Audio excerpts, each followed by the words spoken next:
ત્યારે આપણે આજે યુનિટ 1 નો અભ્યાસ કરીશું. એનો યુનિટ 1 નું નામ છે વેર વેર યુ, એટલે કે તમે ક્યાં છો. બરાબર. એમાં આપણે ફર્સ્ટ એક્ટિવિટી જોઈશું. સૌપ્રથમ તમારે શું કરવાનું, તો તમારે તમારી બુક લેવાની છે, જે પાઠ્યપુસ્તક છે એને લો અને સાથે પેન્સિલ લો અને જોડે જોડે તમારે કંઈ નોટ કરવું હોય તો તમે એમાં કરી શકો છો. લાઈન કરીને એની નીચે તમને જેની ના ખબર પડે એ તમે એનું ગુજરાતી તમે લખી શકો છો. હવે આપણે એને સમજીએ. તેમાં શું લખેલું છે?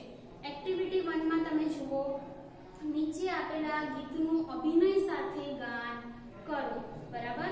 તેમાં પહેલા શું લખેલું છે, તો કે લખ્યું છે there were 5 in the bed.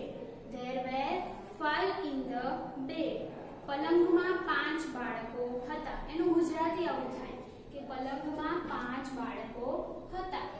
and the little one said. and the little one said. અને નાનું બાળક બોલ્યું. Roll over, roll over, roll over, એટલે કે ગુલાટ ખા, ગુલાટ ખા, ગુલાટ ખા. so they all rolled over. તેથી તેઓ બધાએ ગુલાટ ખાધી. and one fell down. અને એક બાળક નીચે પડી ગયો. શું થયું? એક બાળક હતું, એમાંથી એક બાળક હતું એ બોલ્યું કે આપણે શું કરીએ, તમે બધા ગુલાટ ખાઓ. અને બધાએ ગુલાટ ખાધી એટલે 5 માંથી એક બાળક નીચે પડી ગયો. બરાબર. હવે આપણે નીચે બીજા નંબરનો ફકરો જોઈએ કે there were 5 in the bed. there were 4 in the bed. and one little one said. અને નાનું બાળક બોલ્યું. હવે જે 4 બાળકો હતા એમાંથી એક નાનું બાળક બોલ્યું roll over, roll over, roll over, ગુલાટ ખાઓ, ગુલાટ ખાઓ, ગુલાટ ખાઓ. so they all rolled over and one fell down. અને તેમાંથી એક બાળક નીચે પડી ગયું. there were 3 in the bed. હવે બાળક કેટલા રહ્યા, તો 3. પલંગમાં 3 બાળકો હતા. and the little one said. તેમાંથી એક નાનું બાળક બોલ્યું roll over, roll over, roll over.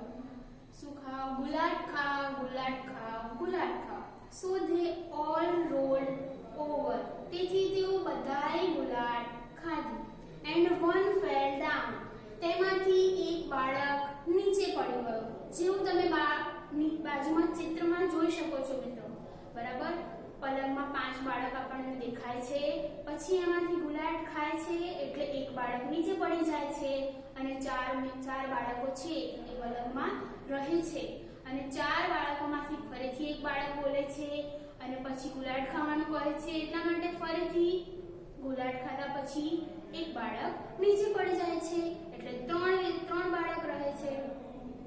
બરાબર. હવે આપણે જોઈએ ફકરા નંબર બીજો. there were 2 in the bed. હવે કેટલા બાળક રહ્યા, તો પલંગમાં 2 બાળક રહ્યા. and the little one said.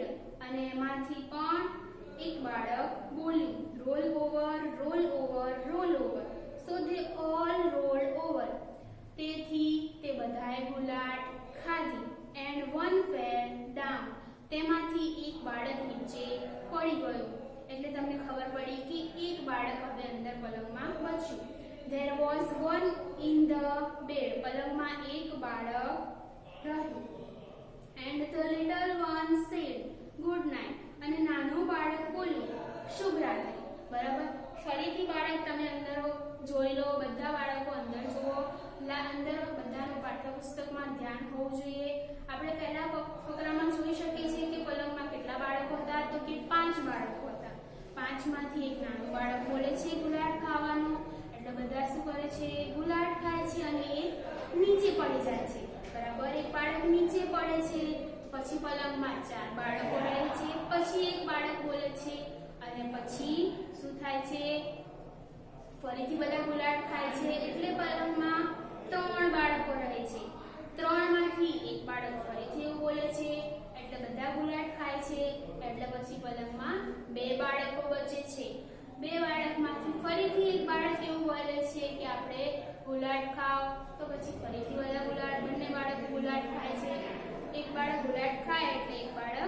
નીચે પડી જાય છે અને જે બાળક અંદર પલંગમાં રહે છે તે બાળક બધાને શું કહી દે છે કે ગુડ નાઇટ એટલે કે શુભ રાત્રિ એવું કરીને પોતે સૂઈ જાય છે અને બીજા બધા એના મિત્રો છે એને શું કરે છે પલંગમાંથી નીચે પાડી દે છે બરાબર બધાને પોયમમાં સમજણ પડી ગઈ હશે બરાબર તો પણ તમને ના ખબર પડી હોય તો મિત્રો એને ધ્યાનથી વાંચજો એટલે તમને એમાં ખબર પડી જશે હવે તમારે શું કરવાનું છે તો મેં અહીંયા તમને લખેલું બધું દેખાતું હશે કે મેં અહીંયા શું કર્યું છે સ્ટાર્ટ કરીને ઇંગ્લિશમાં લખ્યું છે there were 5 in the bed પછી એનો ઉચ્ચાર લખ્યો છે શું લખ્યું છે મિત્રો ઉચ્ચાર લખ્યો છે તો તમારે પણ એવું કરવાનું છે પહેલા આપણે ઇંગ્લિશ લખવાનું પછી એનો ઉચ્ચાર લખવાનો પછી એનો અર્થ લખવાનો બરાબર ડેશ કરીને એનો તમે ઉચ્ચાર લખો પછી ડેશ કરીને એનો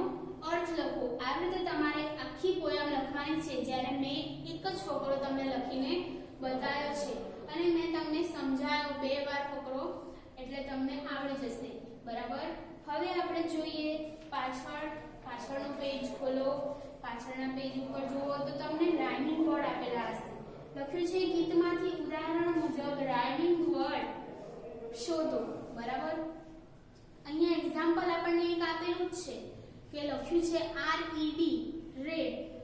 રેડ નો રાઇમિંગ વર્ડ એટલે શું પહેલા તો એ વાત કરી લઈએ આપણે વિદ્યાર્થી મિત્રો કે રાઇમિંગ વર્ડ એટલે શું તો કે સમાન ઉચ્ચાર જેનો ઉચ્ચાર સમાન થતા હોય સ્પેલિંગ ભલે અલગ થાય પણ સમાન ઉચ્ચાર આવતા હોય આપણે બોલીએ તો સમાન લાગતું હોય કે રેડ તો રેડના જેવું જ બીજું કઈ એવો ઉચ્ચાર આવે છે કે જે તમે આગળ તમે પોયમ જોઈ એમાં તમને લાગ્યું હોય તો હા રેડમાં આપણે અંદર જોઈ શકો છો રેડ અને બેડ બંને એવી રીતે બોલીએ છીએ આપણે બંનેમાં પાછળ શું આવે છે ડી આવે છે સમાન ઉચ્ચાર બોલતા હોઈએ ને એવું લાગે બરાબર એવી રીતે તમે અહીંયા જોઈ શકો રાઈટ તો રાઈટ એમાં આપણે પોયમમાં શું જોયું તો કે નાઇટ ટોલ એનો સમાન ઉચ્ચાર આવતો હોય એવું તો ઓલ પછી આવે 3 અને ટ્રી આમાં ટ્રી આપણને પુસ્તકમાં આપેલું છે એવું આપણે અંદર જોયું પોયમમાં તો પોયમમાં આપણે વાત થઈ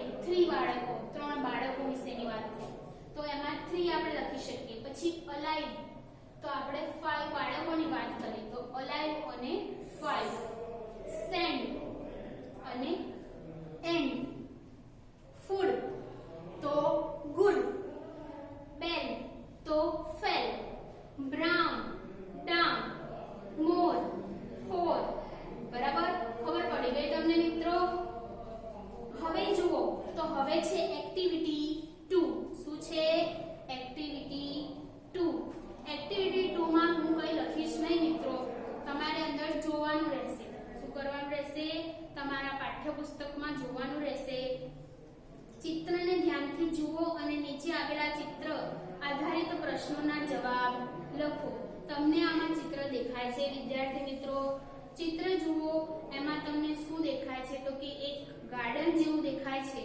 અને એમાં બાળકો શું કરી રહ્યા છે રમી રહ્યા છે બરાબર શું કરી રહ્યા છે તો અમુક બાળક છે જે હિંચકા ખાઈ રહ્યા છે અમુક બાળકો છે જે લપસણી ખાઈ રહ્યા છે અને અમુક બાળકો દોરડા કૂદી રહ્યા છે બરાબર હવે આપણે ચિત્ર ધ્યાનથી જોવાનું છે અને ચિત્ર આધારિત પ્રશ્નોના જવાબ લખવાના છે બરાબર તો પહેલો જ છે એ શું છે તમે જુઓ there are some children in the garden count them એટલે કે અહીંયા પિક્ચરમાં એટલે કે તમે પિક્ચરમાં જોઈને જુઓ કે ગાર્ડનનું પિક્ચર છે એટલે એવું લખ્યું છે કે ગાર્ડનમાં શું છે થોડા બાળકો આપેલા છે આપણે બાળકોને શું કરવાના તો કે કાઉન્ટ કરવાના કાઉન્ટ એટલે શું કે ગણતરી કરવાની એની નંબર ઓફ બોયઝ તેમાં છોકરાઓ કેટલા છે અને છોકરીઓ કેટલી છે એ તમારે શું કરવાનું છે જોવાનું છે આ મેં લખ્યું છે બાળકો તમે જ્યારે લખવા બેસો ત્યારે શું કરવાનું સ્ટોપ કરીને પહેલા લખી નાખવાનું છેલ્લે સુધી જોવાનું નહીં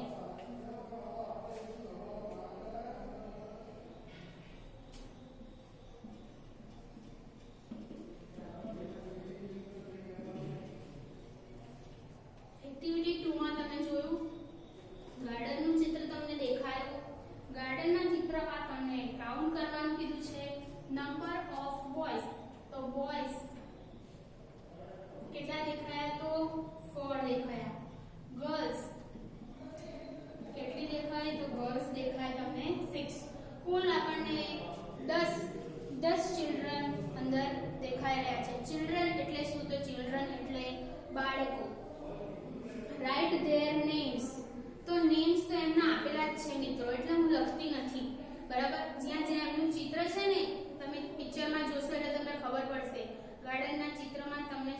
દેખાશે, એમના નામ લખેલા દેખાશે. તો પણ હું એકવાર તમને બોલીને કહી દઉં છું કે રાઇટ ધેર નેમ્સ. તો શું છે જો અંદર જય, સંજય, રેશમા, સોના, મોના, ઈવા, સુનીતા, ગીતા, ઇરફાન અને મહેશ. બરાબર, આટલાના નામ આપણે શું કરી દેવાના, લાઈનસર લખી દેવાના છે. તમારે અંદર જગ્યા આપેલી છે. Where is Mahesh. હવે થર્ડ નંબરનો ક્વેશ્ચન આપણને એવો પૂછવામાં આવ્યો છે, વેર ઇઝ મહેશ. તો આપણે અંદર લખી શકીએ, અંદર આપણે જોવાનું કે મહેશ ક્યાં છે. વેર એટલે શું? તો વેર એ તમને હવે કહી દઉં કે વેર શેની માટે, કેવો પ્રશ્ન પૂછ્યો છે. તો વેર જગ્યા માટેનો પ્રશ્ન કે મહેશ ક્યાં છે.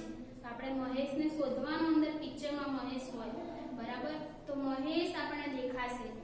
મહેશ દેખાઈ ગયો મિત્રો તમને?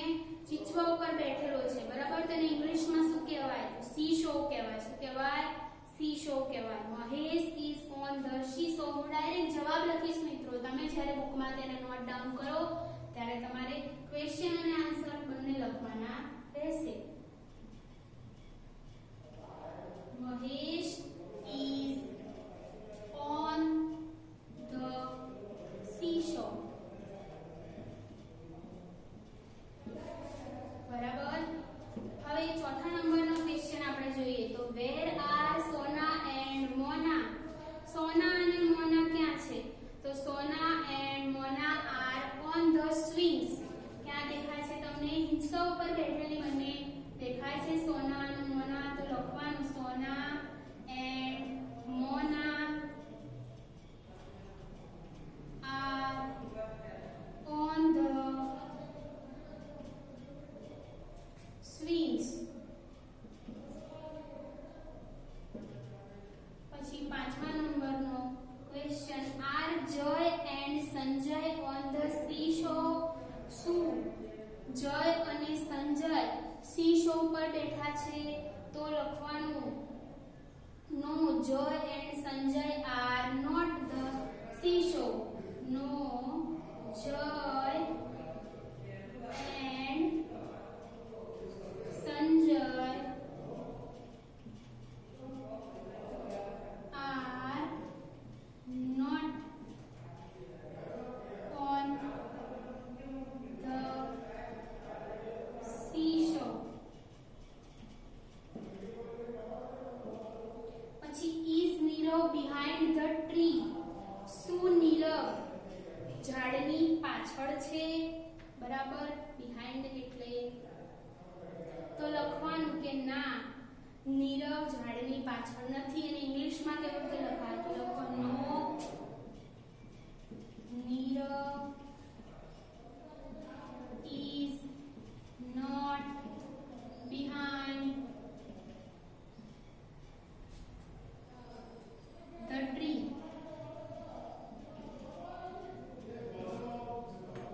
પછી સાતમા નંબરનો ક્વેશ્ચન મિત્રો, who is on the slide. તો Reshma is on the slide. Reshma is on the slide. તમને મિત્રો દેખાતું હશે પિક્ચરમાં. બરાબર, એ લપસણી ખાઈ રહી છે એટલા માટે લખ્યું છે કે સ્લાઇડ. who are skipping. તો લખો ઈવા. દોરડા કોણ કૂદી રહ્યું છે? સ્કીપિંગ. એ તો તમે ચોથા ધોરણથી શીખી જ રહ્યા છો એટલે તમને ખબર પડે કે Eva, Gita and Sunita are skipping. હવે મિત્રો તમને એમ થયું હશે કે આર કેમ લગાવ્યું? તો આર કેમ લગાવ્યું? તો ઇઝ એક વ્યક્તિ હોય ત્યારે આપણે લગાવીએ છીએ અને બહુવચન હોય ત્યારે આપણે શું કરવું પડે? આર લગાવવું પડે છે. What is Reshma doing. તો રેશમા ઇઝ સ્લાઇડિંગ. શું કરે છે? રેશમા શું કરી રહી છે? તો રેશમા લપસણી ખાય છે એટલે લખવાનું રેશમા is sliding. 10મા નંબરનો question, what are Sunita and Geeta doing.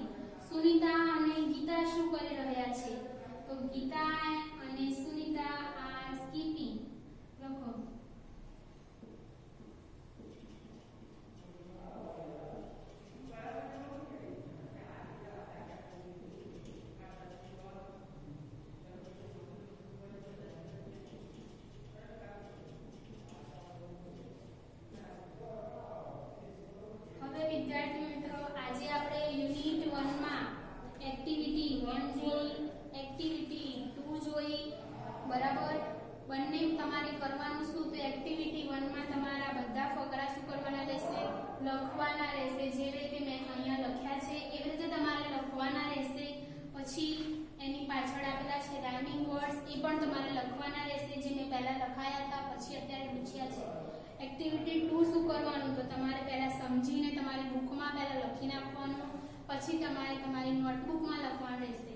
આપણે શું લાવવાનું રહેશે? તો એક આપણે ચોપડો બનાવવાનો રહેશે ફૂલ સ્કેપનો, બરાબર, ઇંગ્લિશ માટે સિંગલ લાઈનનો જ, ધોરણ 6 માટે. અને ગ્રામરનો ચોપડો પણ બનાવવાનો રહેશે. પણ હાલ આપણે ગ્રામરના ચોપડાની જરૂર નથી, તમારે ઇંગ્લિશનો ચોપડો બનાવવાનો છે, એમાં જ બધું લખવાનું છે. વિગતવાર બધું તમે લખતા રહેજો. હવે આપણે આગલા લેક્ચરમાં મળીશું. તમે મને ધ્યાનથી સાંભળી તે બદલ તમારો આભાર. અને બધાએ લખવાનું પૂરું કરેલું હોવું જોઈએ. આવતા લેક્ચરમાં આપણે મળીએ ત્યાં સુધી તમારે બધાએ હોમવર્ક કમ્પ્લીટ કરવાનું રહેશે.